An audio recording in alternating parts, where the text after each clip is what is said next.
La zona del nordeste y el sur de Bolívar se ubica en lo que se conoce como la región del Magdalena Medio. Entonces aquí estamos hablando de una zona que está determinada en gran parte por el río Magdalena y por la serranía de San Lucas, que cruza y justo es como el límite o la frontera entre el sur de Bolívar y el nordeste antioqueño. Estamos al nordeste de Medellín.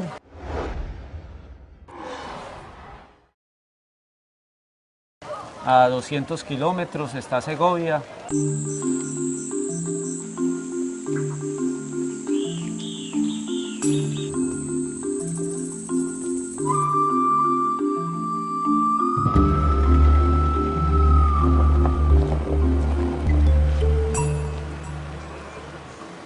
Todos sabemos que Segovia, conocido por su riqueza en la parte aurífera, y de hecho es uno de los grandes productores de oro en el país.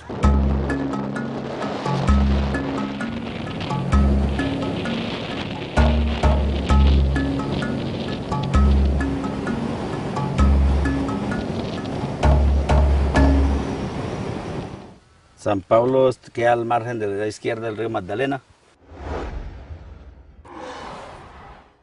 Tiene una cuenca hídrica muy importante, 5 ciénegas lo rodean, como la Canaretal, la Cravacurú, tenemos unas palmeras, tenemos 32.000 habitantes en San Pablo. Y el que está en el centro del país es la zona del Magdalena Medio.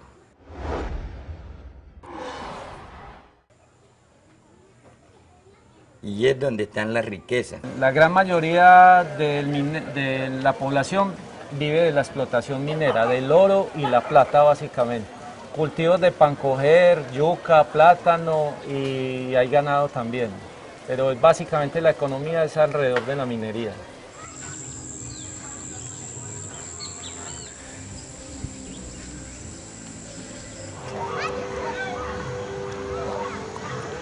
San Pablo ha tenido bonanzas, la bonanza del arroz, de la madera, de la marihuana, la coca, la minería, y hoy en día pues los cultivos de pancoger, yuca, plátano y los cultivos de palma, y a través de eso pues la ganadería. Aquí solamente hay para mujer 5 trabajos que no son profesionales, ¿sí?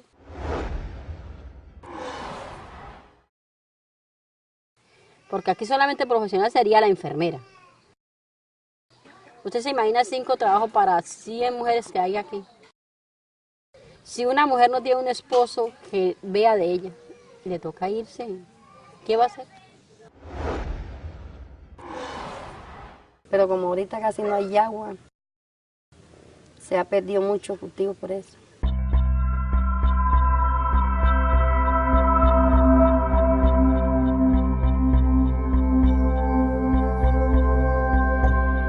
En las dos regiones hay una determinación económica hacia la minería, sobre todo el oro.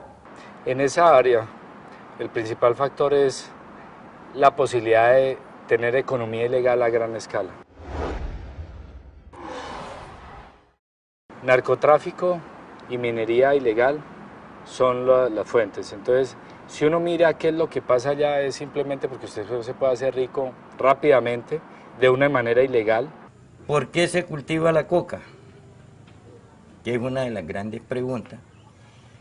Es porque a un campesino le queda más fácil venirse 4 o 5 horas de camino con 1 kilo de coca en el hombro y no traerse 2 arrobas de yuca en el hombro. El cultivo de palma son monocultivos. La mayoría son empresas y el campesino que tiene de palma pues también son 10 hectáreas de palma para que le puedan sostener. Por la misma geografía de esta zona, ha sido una zona completamente aislada. No hay vías suficientes para comunicar a la región, lo que ha hecho que en ese aislamiento ciertos actores hayan tenido un control predominante sobre la región, sobre las instituciones. O sea, el Estado ha sido muy difícil llegar a la región. Cuando uno hacía la acción militar, pues se enfrentaba a una tristeza muy grande de ver que sí, estábamos combatiendo unos delincuentes, pero en unas zonas abandonadas por el Estado. El caldo cultivo de esos delincuentes, pues lo encontraban ahí en ese abandono del Estado. Uno mira, aquí no hay autoridades de ninguna forma. Tenemos un juez, pero ese prácticamente lo llaman todo a 500. Un inspector de policía, a él le importa poco si se matan o no se matan, si hacen. Un alcalde que tampoco le interesa el bienestar de una comunidad. San Pablo en el 98, o antes de eso, pues siempre esta ha sido una zona desde hace 50, 60 años de guerrilla, de conflicto. Aquí totalmente todo el tiempo ha estado el Frente 24 de la FARC. Y el ELN, la Compañía Noril y los Héroes de Santa Rosa, pero ELN. La fuerza pública en ese entonces, recién llegaba yo por acá a San Pablo hace 20 años, no podía salir un soldado solo a la esquina porque habían 2 o 3 milicianos que lo llaman y pim, y mataban al soldado, mataban al policía. Aquí han habido alcaldes campesinos, alcaldes evangélicos, alcaldes católicos, alcaldes estudiados, alcaldes médicos. Aquí ha habido una diversidad de administraciones, pero se metió el flagelo de la guerra. Es totalmente una corrupción en la administración, porque poca inversión social.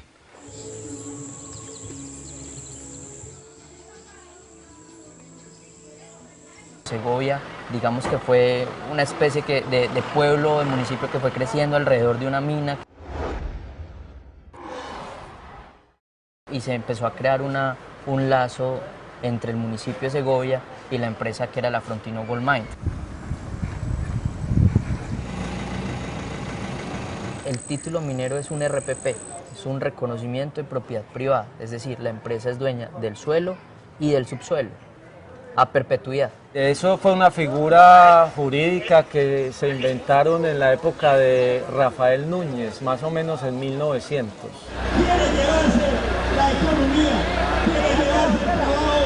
Entonces, eso hace que los mineros hoy sientan que tienen un derecho frente a la explotación de los recursos del subsuelo que hay en el municipio y que entren en una disputa con la empresa que ellos llaman multinacional. Son minas que todavía en este momento generan unos 800 empleos directos en la región.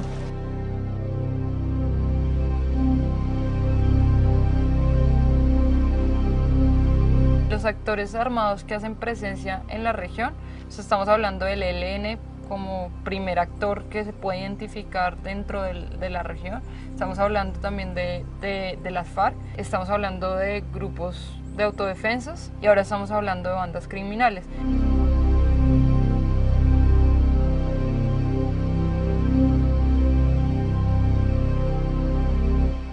Segovia ha sido bastante golpeada.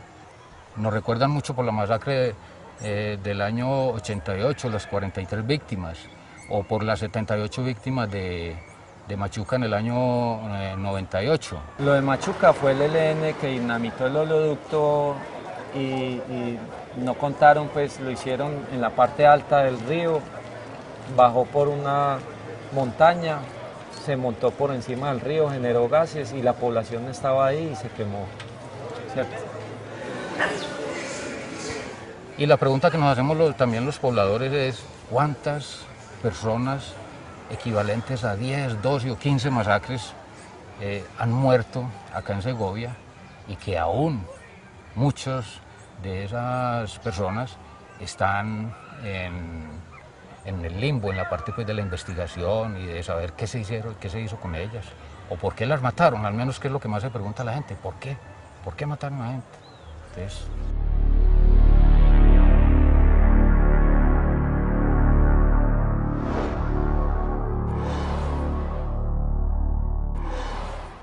En esa época la Fuerza Aérea Colombiana contaba con sistemas de armas que se basaban básicamente en ametralladoras .50, en cohetes y en unas bombas de bajo daño. Y la capacidad distintiva, por decirlo así, era la capacidad de detectar al enemigo con sistemas FIR. Esa capacidad la tenía el avión fantasma. En su época fue la aeronave más popular y gracias al empleo de esa aeronave se pudo neutralizar enormemente esos actos delictivos. A partir de mediados de los 90 ingresa, digamos, a la región, o la presencia se hace mucho más fuerte por parte de la guerrilla de las FARC, y ellos buscan un control sobre todo el narcotráfico. Entonces empieza a haber como un control sobre quienes siembran la hoja, quienes raspan la hoja de la coca, cómo se da, digamos, cómo se va a dar el negocio. 98-2002 es un periodo muy trágico en el número de ataques a poblaciones, a la fuerza pública, al daño al medio ambiente, secuestros. 120 municipios llegaron a ser atacados en un año, casi el 10% de los municipios, o 1 de cada 10 municipios fue atacado en Colombia. En 1998, en esta zona, lo que más producíamos era la coca, los cultivos de coca. Y en esa época había el grupo de la guerrilla, que era el que habitaba por acá. A partir fue que como en octubre o noviembre entraron las autodefensas, que fue que se formó el conflicto armado entre la guerra y los paramilitares. Entonces estamos hablando de una violencia que ya se ve sobre todo vinculada a la comunidad y una violencia sobre la sociedad civil, con masacres y con otro tipo de acciones armadas. En el 98 se hizo el éxodo campesino, donde sale la Asociación Campesina del Valle del Río Cimitarra, exigiéndole al Estado de que esta zona de aquí no debería ser declarada zona de reserva forestal, sino zona de reserva campesina. En el 2000 llegan las autodefensas y el mandato de Uribe tumba la zona de reserva campesina y vuelve y estamos en zona de reserva forestal. También fuera de eso, entonces vinieron las fumigaciones, que fue que vinieron a fumigar por lo que teníamos los cultivos ilícitos. Muchas veces pasaban a fumigar el cultivo de coca y no fumigaban el cultivo de coca, sino les zampaban a los pastos, o si no a los cultivos de plátano, de yuca, a los otros cultivos dañaban, a ese el de coca no lo dañaban. Si uno se mira uno mismo, uno reconocerá que estábamos mal. Pero si nos miran desde afuera, los vecinos dirían, ustedes era peor, estaban a punto de quebrarse. Índices de violencia, índices económicos, índices de gobernabilidad, índices de desplazamiento, de movilidad, eran prácticamente imposibles. De todas maneras, usted sabe que cuando nosotros los civiles somos los que estamos en la mitad de los conflictos armados. Hay una decisión del gobierno central, del presidente de la República, de avalar unas convivir, que es para una seguridad privada, porque se quejan que el Estado no responde frente a ese problema de la seguridad. Y le dice, mire, ya aquí la guerrilla me está rodeando y no me deja ni siquiera trabajar mi campo, me está secuestrando, y el Estado autoriza eso. Y comienza a crecer, considero yo, de manera desordenada, descontrolada, y se convierte en otro actor criminal. Uno tiene el derecho de autodefensa, pero cuando se convierte en un aparato criminal ya son ilegales.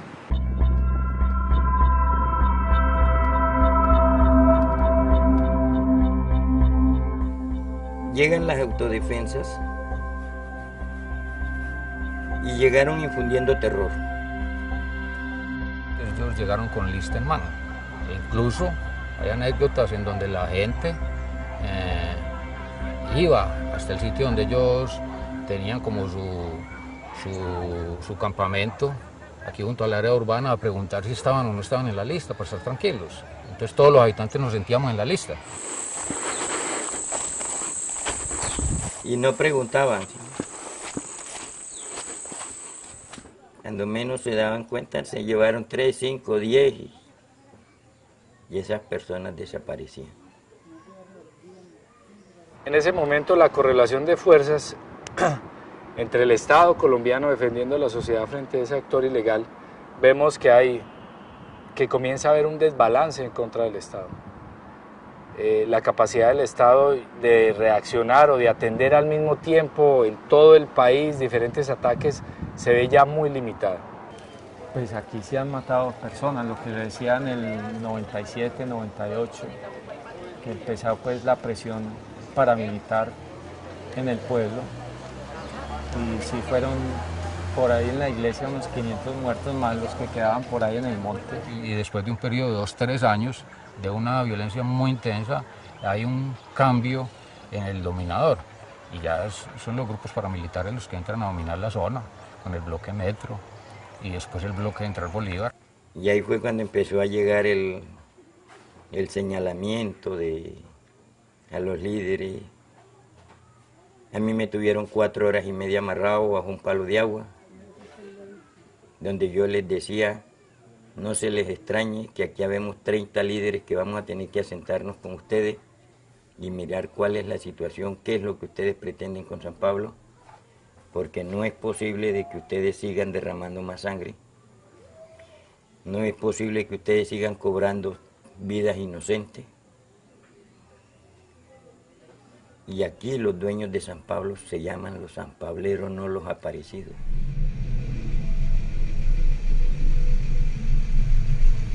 En el 2000 hay algo que pasa en la región que de pronto a nivel nacional ha sido muy poco conocido, que es la Convención Nacional.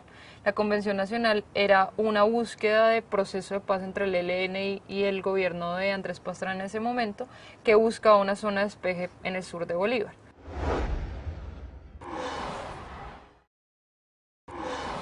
La siguiente coyuntura para la región es del 2000 con la convención, hasta las desmovilizaciones de las AUC que terminan en el 2006 para la región.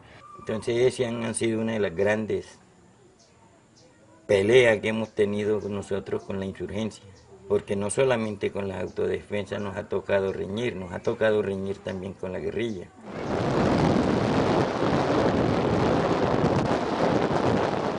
Aquí hay 500 hectáreas de palma que se sembró por parte del Programa de Desarrollo y Paz, donde la guerrilla tampoco quería dejarla sembrar.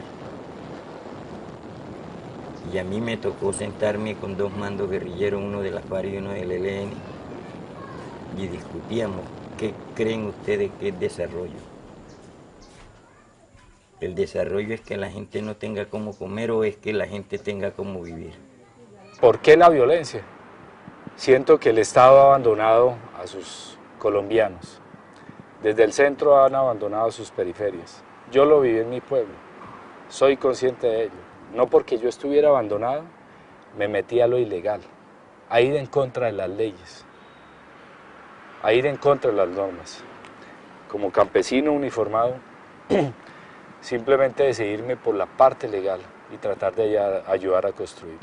Y creo que a través de esa cuestión, del hostigamiento guerrillero, creo que por eso es que se crearon las autodefensas para contrarrestar eso, pero mentira que salió más caro la cura que la medicina.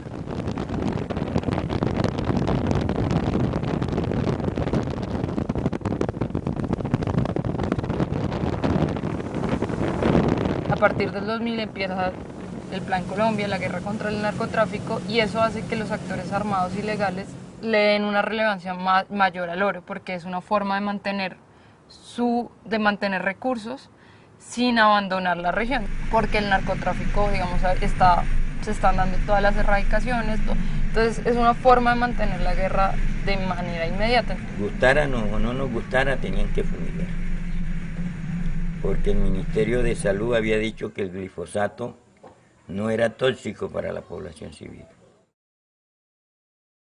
Entonces el gobierno hizo, yo le entrego el subsidio de familias de guardabosques, pero no tiene que tener coca o no siembre coca. Resulta contradictoria que en una zona de gran riqueza haya pobreza como es Segovia, Remedios, pero la causa que veo es que lo que hay allá es una economía ilegal. Al haber una economía ilegal, los recursos o los impuestos que debieran pagar, pues no van a llegar ahí al Estado. Y por ende tampoco se van a invertir en los pobladores. Y la persona que es legal es la que es en realidad prácticamente pobre. El mismo cambio que fue dando esta situación de ese capital emergente que pasa de la, como los mismos analistas lo dicen, pasa de la parte de la coca a la minería, entonces se abandona un poco lo que es la parte del cultivo de coca, pero aquí Segovia fue coquera, especialmente para el lado del corregimiento de Machuca, durante 2-3 años aproximadamente.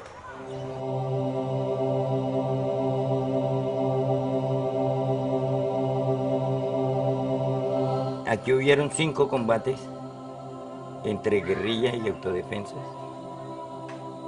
Y en cada combate, si se iban 3, 4 autodefensas vivos, era por un milagro de Dios.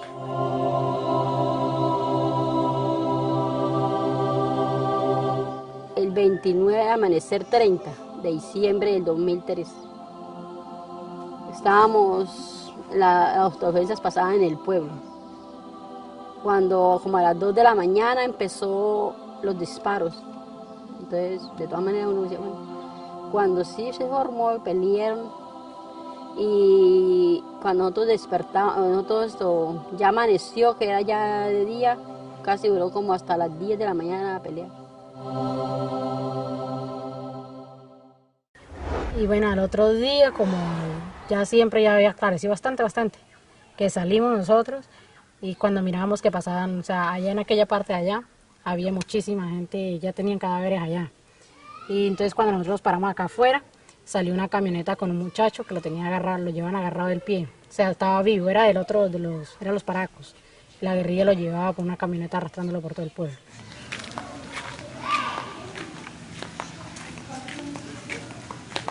Sí, porque ya, por ejemplo, la pared de la casa, la hija mía, todo eso es plomo ahí para arriba. Todos esos tiros ahí, eso es puro plomo. Eso es. En el 2004-2005 viene el diálogo del gobierno con las autodefensas. Me parece una cosa muy espantosa para nosotros los civiles de aquí, la comunidad, vivir esa clase de cosas.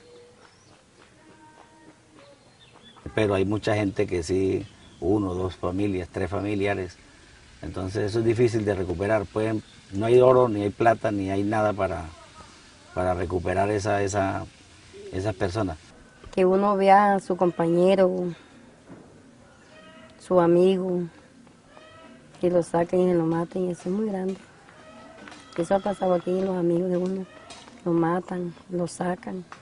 Siempre cuando hay muertos, pues son los conocidos del municipio, la gente del pueblo. Entonces eso es lo que nos impacta a todos. Las autodefensas aquí en el municipio no le hicieron daño a la guerrilla. El daño lo sufrió la población civil.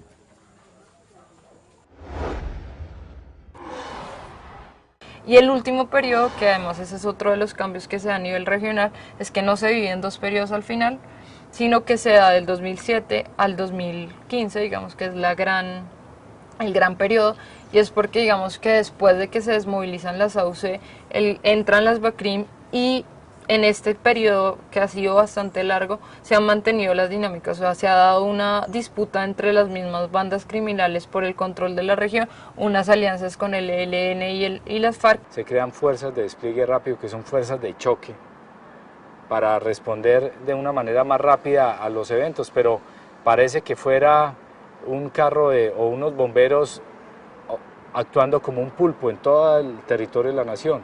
Entonces, se ve el Estado totalmente limitado para poder actuar al mismo tiempo en diferentes zonas, y esa es la estrategia delincuencial que emplean las FARC.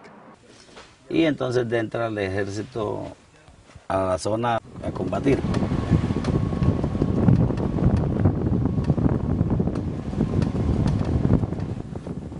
La guerrilla pues a hacer el seguimiento y a bombardear. Usted sabe que con Álvaro Uribe él fue una seguridad democrática implementada, entonces dieron de baja muchos jefes guerrilleros. Volar helicóptero hay que enfocarlo desde mi punto de vista bajo dos perspectivas. El primero es volar la aeronave en sí, el sentimiento de volarla. Y el segundo, ¿para qué volarla?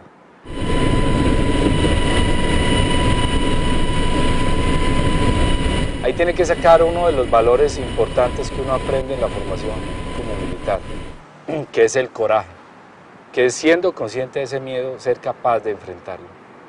Y uno se pregunta, ¿y por qué soy capaz de enfrentar el miedo, el peligro a morir? El estar dispuesto a dar mi vida porque otro viva, el dispuesto a dar mi integridad porque otro pueda vivir en paz, si a esa persona no la conozco. Cuando aquí se dio el periodo de dominio de la guerrilla, la relación entre la gente y la fuerza pública era una cosa muy distante.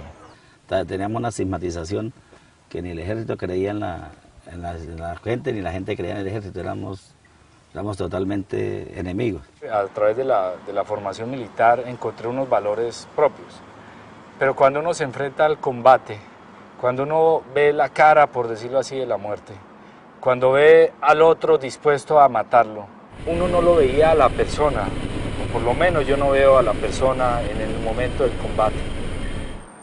Yo veo es un objetivo, o veo es un actor de violencia, veo es algo que es necesario neutralizar a través del esfuerzo más grande que puede hacer un Estado, que es ejercer la violencia. Y aquí salían los policías a las calles cuidándose cada uno su espalda, ¿sí? E incluso la población, cuando planteaba una amistad como muy cercana con la policía o con el ejército, la misma guerrilla se encargaba de llegar a asesinar gente por eso. Toda crisis genera creatividad, genera cómo resolver los problemas. Entonces, al interior de las fuerzas militares se comienza a hacer una reingeniería y lo primero que hay que cambiar o fortalecer es la organización como tal. Enfocar todos los esfuerzos con mejor sinergia y se producen entonces planes que articulan esa estrategia, esa organización como el Plan Patriota. Y en la fuerza pública se creó la Constitución para respetar el orden y salvaguardar la integridad de las personas, los colombianos. Se trae el Plan Patriota, que es donde comienza y se inicia desde el nivel neurálgico del Estado a expandir ese ambiente de seguridad y ahí mismo cambian todos los indicadores en Colombia. El índice de secuestros, el índice de ataques a poblaciones, el crecimiento económico, la movilidad y algo que tiene un valor inmenso pero que es difícil de contar, la tranquilidad. Saber que usted puede dormir esa noche y que no lo van a atacar.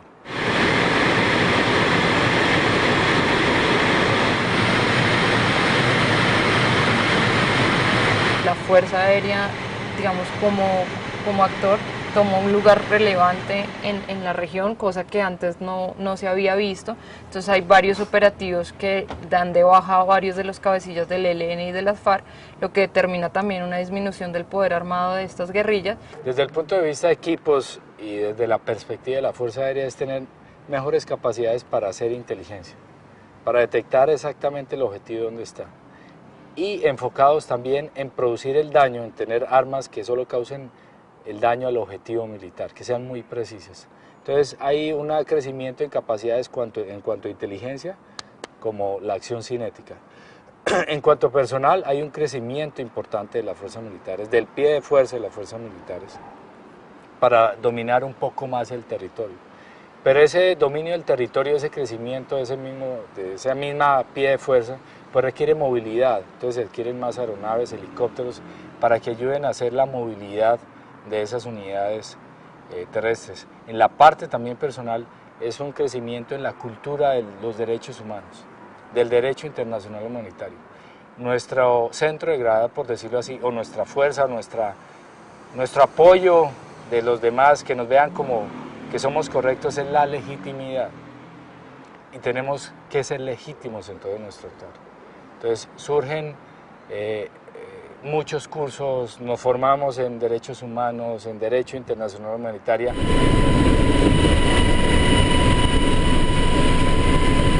el momento en que se da la desmovilización del bloque central Bolívar, digamos que hay una disminución de la violencia y aparentemente hay como un cambio, también hay un cambio en las fuerzas de los actores que controlan la región. Entonces hoy estamos hablando sobre todo en el nordeste antioqueño de un control fundamental y férreo de bandas criminales en alianza con incluso frentes de las FARC y del ELN por el control de los recursos. O sea, ya digamos la excusa ideológica empieza a perder importancia en la región para tener toda la relevancia sobre el control económico de estos recursos. Dicen que cobran un impuesto, entonces parte de la producción, no sé si en dinero o en mineral, debe ser entregada a ellos también.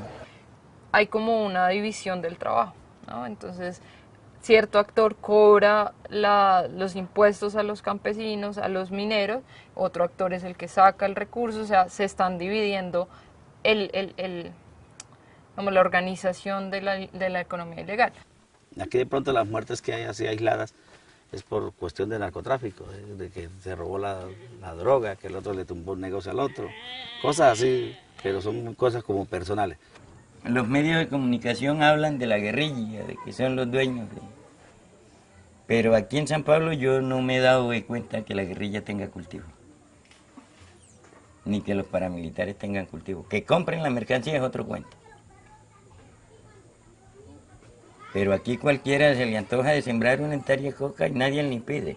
En la región, más que haber o sea, más que la desaparición de actores armados, hay una transformación en la naturaleza de estos actores armados.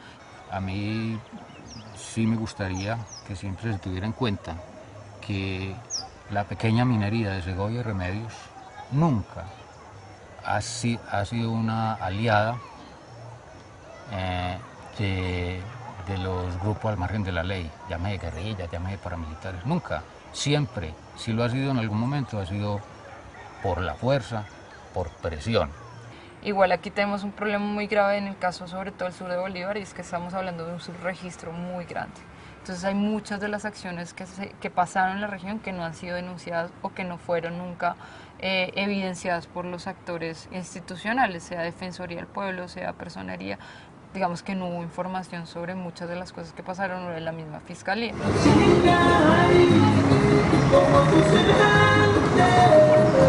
San Pablo ha sido un municipio de mucho flagelo. Ha sido un municipio donde ha puesto muchos muertos.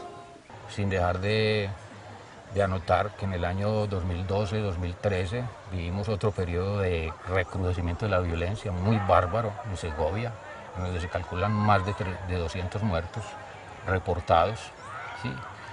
Legalmente, y esa mortandad la puso principalmente el pueblo segoviano, y la lucha la estaban brindando entre un grupo que estaba asentado acá en sus dominios, que denominan y que también eso lo conocemos por las noticias, los rastrojos, y los de que hoy llaman como Clan Úsuga.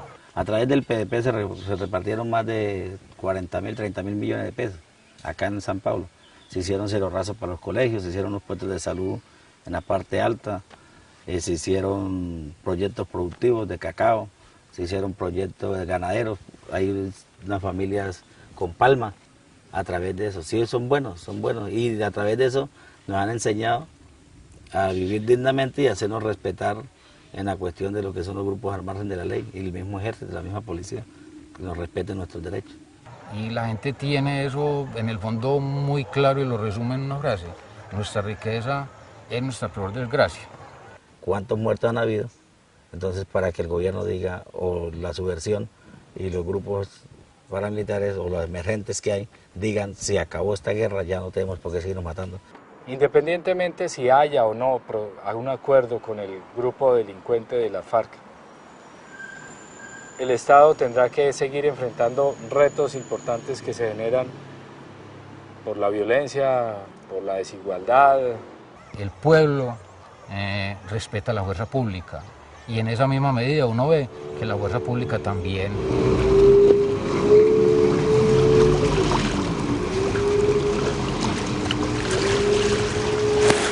porque el ejército aprendió a respetarlo las comunidades. El ejército le da oportunidad a usted de hablar con ellos, le da oportunidad de explicarles, de decirle quién es usted, qué ha hecho usted y para dónde vamos. Un pueblo que que es decente, que es pacífico y que plantea sus cosas de manera consciente, inspira respeto de todo mundo, incluso de la fuerza pública, pero ese respeto acompañado de simpatía. No hagan el favor y nos sacan a nosotros de este conflicto. Nosotros queremos que en Colombia haya la paz, que en el mundo haya la paz, que nosotros no queremos tener problemas con nadie. Somos gente campesina, gente humilde, gente trabajadora. La educación, que el Estado asegure que satisfaga las necesidades básicas de las personas, que nosotros reconozcamos que somos seres humanos y que si matamos al otro simplemente estamos autodestruyendo el ser humano. Reconocer que hay diferentes maneras de solucionar conflictos, reconocer y ser conscientes que conflictos siempre van a existir, que la inteligencia y esa característica de ser humano es la que nos debe hacer diferentes de cómo lo solucionamos.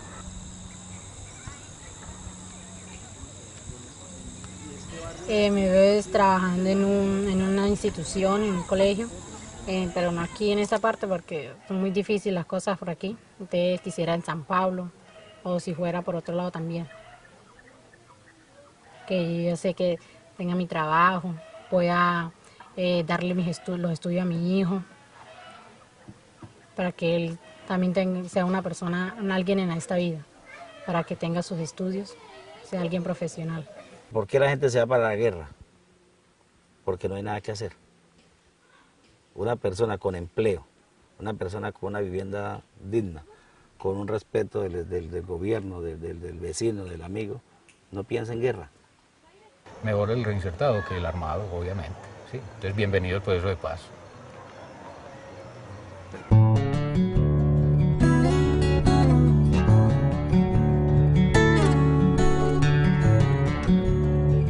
Para que esta memoria histórica sea escuchada, sea creada y sirva lo que se está haciendo, es que ya se acabe la guerra injusta. No se puede seguir matando a los colombianos, no nos podemos matar entre nosotros mismos.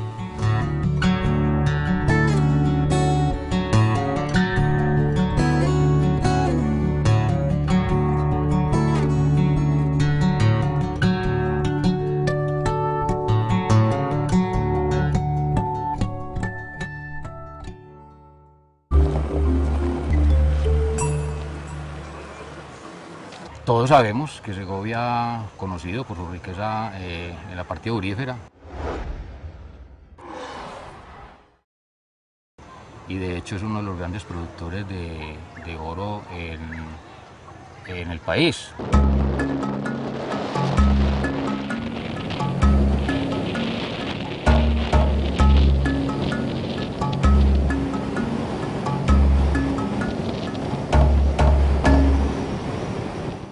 San Pablo queda al margen de la izquierda del río Magdalena. Tiene una cuenca hídrica muy importante, 5 ciénegas lo rodean, como es la Canaretal, la Clavacurú. Tenemos unas palmeras, tenemos 32.000 habitantes en San Pablo. Y el que está en el centro del país es la zona del Magdalena Medio.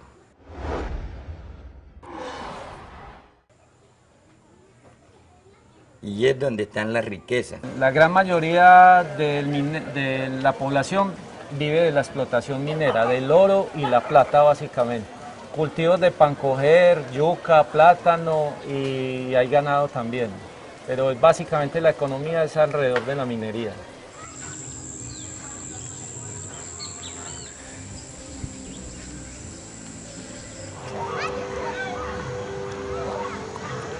San Pablo ha tenido bonanzas, la bonanza del arroz, de la madera, de la marihuana, la coca, la minería, y hoy en día pues los cultivos de pancoger, yuca, plátano y los cultivos de palma, y a través de eso pues la ganadería.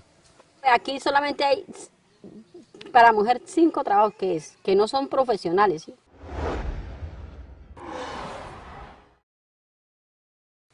Porque aquí solamente profesional sería la enfermera. Usted se imagina 5 trabajos para 100 mujeres que hay aquí. Si una mujer no tiene un esposo que vea de ella, le toca irse, ¿qué va a hacer? Pero como ahorita casi no hay agua, se ha perdido mucho cultivo por eso.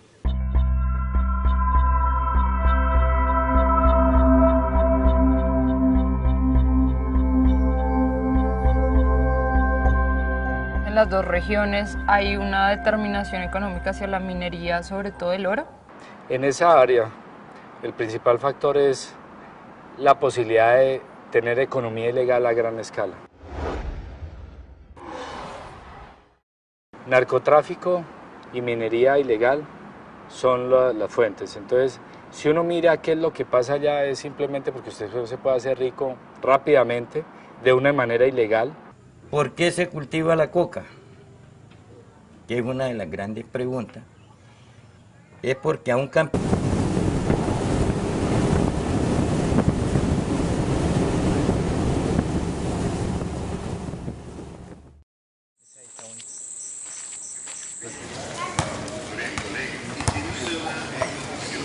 La zona del nordeste y el sur de Bolívar se ubica en lo que se conoce como la región del Magdalena Medio.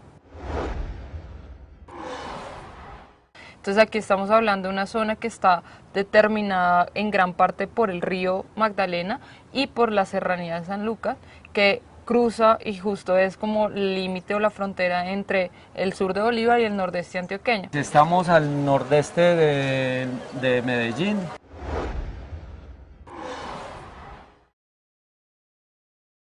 A 200 kilómetros está Segovia.